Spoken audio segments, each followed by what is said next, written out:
I just got off of work, I live in a trailer, and I made a giant chicken nugget.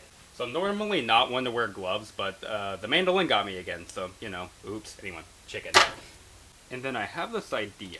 I'm getting that everywhere, but I'm gonna save the chickpea water, and then use the chickpeas for a filler.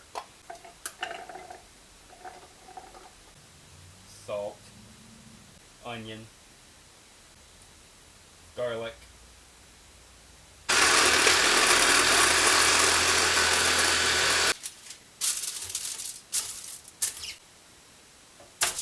I don't know about you guys, but pink slime just became a whole lot more appetizing once I figured out what it actually was.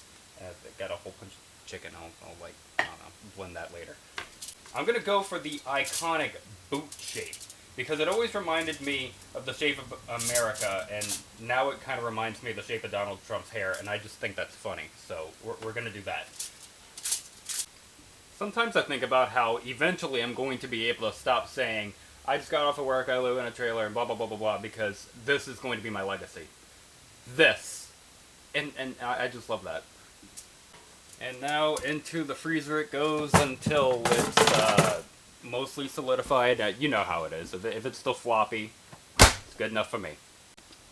So it's frozen now.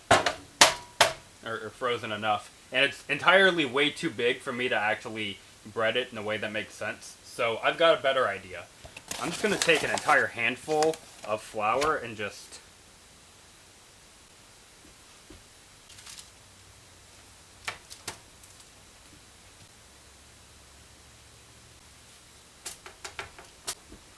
And now we take the bean water from earlier, and it's, this is a terrible idea. I'm going to make this work.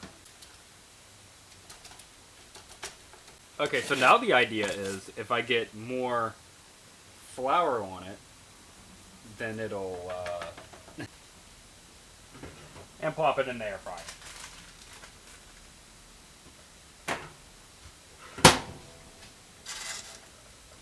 So against all odds, I actually managed to get this thing on a plate. It's a little floppy still, but I'm gonna try to dip it in the barbecue sauce. Alright, let's give it a taste. Okay, so definitely bigger isn't always better. However, I can't taste any of the chickpeas. This legitimately just tastes like a regular chicken nugget. If you told me that this was a misshapen dino nugget, I'd believe you. So anyway, this is good. I highly recommend you make smaller versions of this. It's probably something that I'll do next episode, where I tell you that